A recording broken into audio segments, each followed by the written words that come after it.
तो गुरु भाई एवं बहनों, मैं बहुत ही प्यारा कथा सुना रही हूँ जो जितिया व्रत पारण का कथा है। और ये कथा सुननी भी चाहिए सभी व्रत करने वाली महिलाओं को, क्योंकि ये बहुत ही महत्वपूर्ण कथा है। और ये कथा के अनुसार बहुत कुछ पता चलेगा और बहुत कुछ इसका महत्व है। बहुत समय पहले की बात है, किसी गांव में एक माली रहती थी। वह माली जितिया व्रत करती थी और जितिया व्रत बड़े नियम से करती थी। लेकिन जब उसका दो बच्चे थे, एक बेटा और एक बेटी। बेटी छोटी थी और कल सुबह जितिया के पारण था, तो उसने सोचा कल सुबह जितिया के पारण है और सुबह सुबह हमें फूल भी सभी के घर देना है।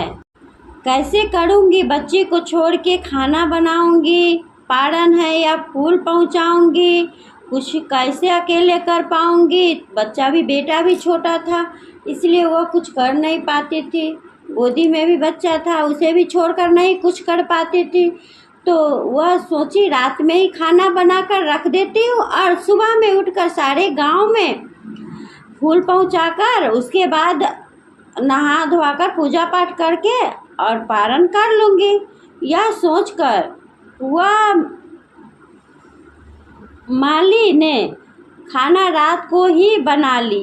दाल चावल सब्जी बचका जो भी होता है सब, पापड़ तिलौड़ी सब बना के रख ली।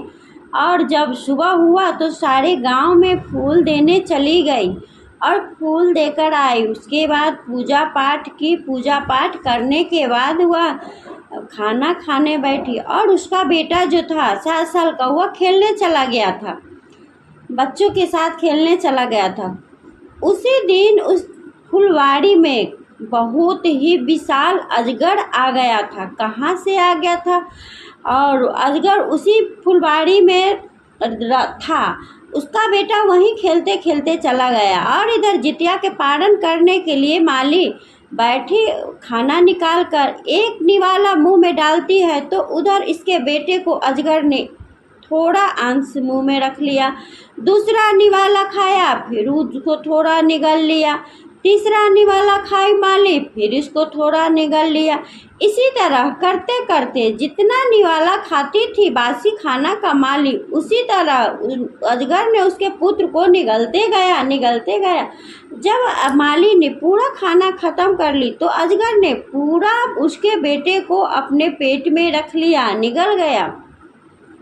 अब तो जो बच्चे उसके साथ खेल रहे थे यह सब देखकर हल्ला करने लगे, चिल्लाने लगे, अरे माली के बेटे को तो अजगर ने निगल लिया, माली के बेटे को तो अजगर ने निगल लिया। कोई बच्चा दौड़ के गया और बोला आपके बच्चे को तो अजगर ने निगल लिया है। तो माली दौड़ी दौड़ी गए, विश्वास नहीं हुआ, दौड़ी दौड़ी गए, मेरे बच्चे को अजगर कैसे निकल सकती है, एक जीते जाते बच्चे को। और वहाँ गई तो देखी सच में सब है, पर इसी का बेटा नहीं है।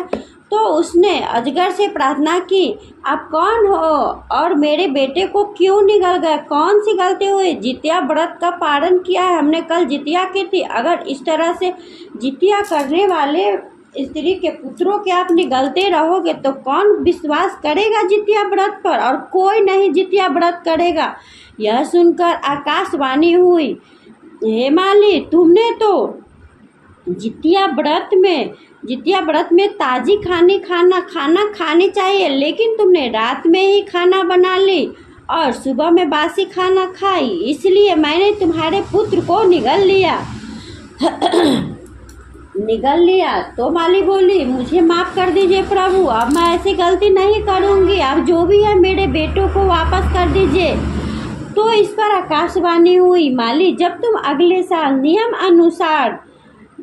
नियम से पूरा विधि विधान से जितिया व्रत करोगी और गर्म गर्म ताज़ा खाना खाओगी, उसी के अनुसार तुम्हारे पुत्र तुमको मिल जाएंगे। तब माली ने प्रणाम करके अपने घर चली गई और 1 साल तक इंतजार करती रही जितिया व्रत आने का। जब जितिया व्रत आया तो माली ने व्रत रखा, इसी तरह व्रत रखा और पारण के दिन खाना बनाए ताज़ा। अष्टमी को अष्टमी को उपवास की और नवमी को खाना बनाए और नवमी के नियम अनुसार गरम गरम जिस तरह निवाला गरम ना निवाला मुंह में डालती, उस तरह अजगर थोड़ा इसके पुत्र को बाहर निकालते अपने मुख से।